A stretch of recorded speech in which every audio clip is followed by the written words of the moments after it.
आज के विषय पर आते हैं। एक बहुत ही मशहूर कोट है, सफलता उन्हीं को मिलती है जो निडर होकर कदम उठाते हैं, वे उन्हें नहीं मिलती जो परिणामों से डरकर दुबक जाते हैं। क्या कमाल की बात है ना। आज के इस विश्लेषण में हम बिल्कुल यही निडरता और उस शख्सियत को करीब से समझने वाले हैं जिनके ये शब्द हैं पंडित जवाहरलाल नेहरू। ऐतिहासिक तथ्यों के जरिए हम आधुनिक भारत के शिल्पकार की पूरी यात्रा को डिकोड करेंगे। आधुनिक भारत के शिल्पकार, सच कहूं तो ये कोई बड़ा चढ़ाकर कही गई बात नहीं है, बल्कि एक ऐतिहासिक सच्चाई है। अगर हम बिल्कुल निष्पक्ष होकर और सिर्फ ऐतिहासिक दस्तावेजों के नजरिए से देखें तो उनका जीवन सिर्फ एक व्यक्ति की कहानी नहीं लगती। ये दरअसल एक नए स्वतंत्र राष्ट्र के जन्म और उसके उस शुरुआती निर्माण की कहानी है जिसने आज के भारत की नींव रखी। आज की इस चर्चा को हम मुख्य रूप से 5 हिस्सों में बांटेंगे। पहला, उनका जीवन और स्वतंत्रता संग्राम। दूसरा, आधुनिक भारत का निर्माण। तीसरा, विज्ञान और शिक्षा। चौथा, विश्व पटल पर भारत की भूमिका। और अंत में उनका व्यक्तिगत जीवन और उनकी विरासत। तो एक स्वतंत्रता सेनानी से लेकर वैश्विक स्तर के कूटनीतिज्ञ तक की इस पूरी जर्नी का ये हमारा आज का ब्लूप्रिंट होगा। तो चलिए भाग 1 से शुरू करते हैं। जीवन और स्वतंत्रता संग्राम, एक राष्ट्र का उदय। यहीं से हमें उनके शुरुआती जीवन, उनकी शिक्षा और फिर आज़ादी की लड़ाई में उनकी एंट्री की पूरी पिक्चर समझ में आती है। अब देखिए, इस टाइमलाइन में जो सबसे दिलचस्प बात है वो ये है कि इतिहास के कुछ खास साल कैसे पूरे युग को बदल कर रख देते हैं। 1889 में प्रयागराज में उनका जन्म हुआ, लेकिन असली टर्निंग पॉइंट माना जाता है 1929 को। याद है ना, 31 दिसंबर 1929 की वो कड़कड़ाती ठंड वाली रात जब लाहौर में रावी नदी के तट पर पहली बार पूर्ण स्वराज की मांग के साथ तिरंगा फहराया गया था। वो सच में एक राष्ट्र के आत्मविश्वास की हुंकार थी। इसके बाद 1947 में देश के पहले प्रधानमंत्री के रूप में उनका वो ऐतिहासिक ट्रिस्ट विद डेस्टिनी भाषण, और फिर 1964 में उनके निधन तक का सफर। ये टाइमलाइन अपने आप में एक पूरा इतिहास समेटे हुए है। और हाँ, ये आज़ादी की लड़ाई सिर्फ बड़े बड़े मंचों और भाषणों तक ही सीमित नहीं थी। महात्मा गांधी के नेतृत्व में चाहे असहयोग आंदोलन हो, सविनय अवज्ञा आंदोलन हो या फिर भारत छोड़ो आंदोलन, उन्होंने बिल्कुल जमीनी स्तर पर काम किया। और इसकी एक बहुत भारी व्यक्तिगत कीमत भी चुकानी पड़ी। उन्हें कई बार जेल जाना पड़ा। मतलब आज़ादी का ये रास्ता किसी भी एंगल से आसान तो बिल्कुल नहीं था।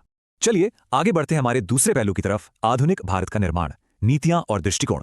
अब देश आज़ाद तो हो गया था, लेकिन एक नए राष्ट्र की प्रशासनिक और आर्थिक नींव रखना सच में एक बहुत बड़ी चुनौती थी। तो यहाँ जो सबसे अहम कॉन्सेप्ट सामने आता है वो है लोकतांत्रिक समाजवाद, यानी डेमोक्रेटिक सोशलिज्म। इसे समझना बहुत जरूरी है। उस वक्त ये माना गया कि एक नए आज़ाद हुए देश में जहां गरीबी इतनी ज्यादा है, वहां तेज विकास के लिए भारी उद्योगों और बुनियादी ढांचे पर सरकार का नियंत्रण होना ही चाहिए। और इसी सोच का नतीजा था 1950 में योजना आयोग या प्लानिंग कमीशन का बनना। इसी ने देश के विकास को एक दिशा देने के लिए मशहूर पंचवर्षीय योजनाओं की शुरुआत की थी। बुनियादी ढांचे यानी इंफ्रास्ट्रक्चर को लेकर उनका नजरिया एकदम स्पष्ट था। उन्होंने बांधों, बिजली घरों और स्टील प्लांट्स को आधुनिक भारत के मंदिर कहा। और ये सिर्फ कहने के लिए नहीं था। भाखड़ा नांगल बांध जैसी विशाल परियोजनाएं इसी दौर की देन है। सोचिए, उस समय इन प्रोजेक्ट्स को एक बढ़ते हुए देश के नए तीर्थ स्थल के रूप में देखा जा रहा था। चलिए देखते हैं कि ये सब कैसे एक दूसरे से जुड़कर हमारे तीसरे हिस्से का निर्माण करते हैं, विज्ञान और शिक्षा, भविष्य की नींव। क्योंकि देखिए, किसी भी देश का भविष्य उसकी साइंटिफिक और एजुकेशनल प्रोग्रेस पर ही टिका होता है। आज हम भारत की जिस तकनीकी और शैक्षणिक ताकत की बात करते हैं, उसका मूल ढांचा दरअसल इन्हीं शुरुआती सालों में तैयार हुआ था।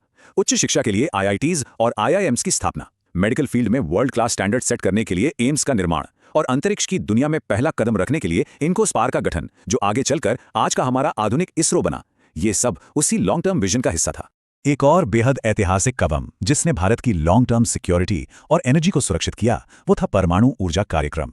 डॉक्टर होमी जहांगीर भाभा के साथ मिलकर इसकी शुरुआत की गई थी। ये पार्टनरशिप इस बात का पक्का सबूत थी कि भारत अब सिर्फ एक कृषि प्रधान देश बनकर नहीं रहने वाला था, उसे दुनिया की एक बड़ी साइंटिफिक ताकत भी बनना था।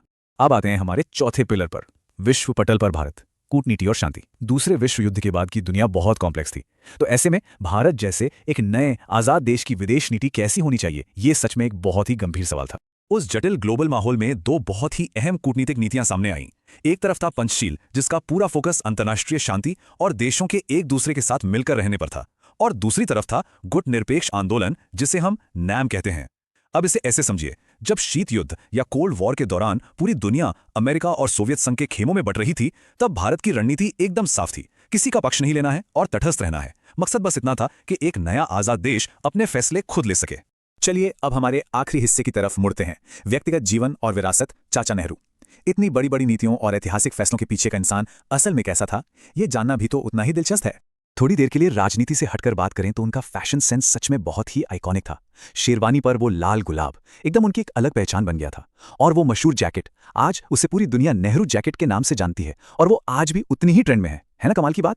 और वो सिर्फ एक राजनेता नहीं थे, बल्कि एक बहुत ही गहरे विचारक और कमाल के लेखक भी थे। आपको पता है, जेल में बिताए गए एकांत समय में उन्होंने डिस्कवरी ऑफ इंडिया और ग्लिम्सेस ऑफ वर्ल्ड हिस्ट्री जैसी मास्टरपीस किताबें लिख डाली। पर सबसे ज्यादा इमोशनल करने वाली बात थी जेल से अपनी युवा बेटी इंदिरा को लिखे गए उनके पत्र। ये खत बाद में पिता के पत्र पुत्री के नाम के रूप में पब्लिश हुए, जो आज भी साहित्य का एक बहुत ही अनमोल हिस्सा माने जाते हैं। और हाँ, बच्चों के प्रति उनका लगाव तो खैर सबको पता ही है। बच्चे उन्हें इतने प्यार से चाचा नेहरू कहते थे कि उसी गहरे जुड़ाव की वजह से उनके जन्मदिन यानी 14 नवंबर को आज पूरे देश में बाल दिवस या चिल्ड्रंस डे के तौर पर मनाया जाता है। तो एक स्वतंत्रता सेनानी, रणनीतिकार और एक संस्था निर्माता के इस विस्तृत सफर को हम एक बहुत ही अहम सवाल के साथ खत्म करेंगे। नेहरू के आधुनिक भारत के मंदिर आज के विकास को कैसे परिभाषित करते हैं? जब हम आज के विशाल इंफ्रास्ट्रक्चर प्रोजेक्ट्स को देखते हैं तो क्या आपको लगता है कि वो पुरानी वैचारिक नींव आज भी हमारे वर्तमान को आकार दे रही है? इस पर जरूर सोचिएगा। आज के इस विश्लेषण का हिस्सा बनने के लिए आपका बहुत बहुत धन्यवाद। सीखते रहिए और ऐसे ही चीजों को गहराई से एक्सप्लोर करते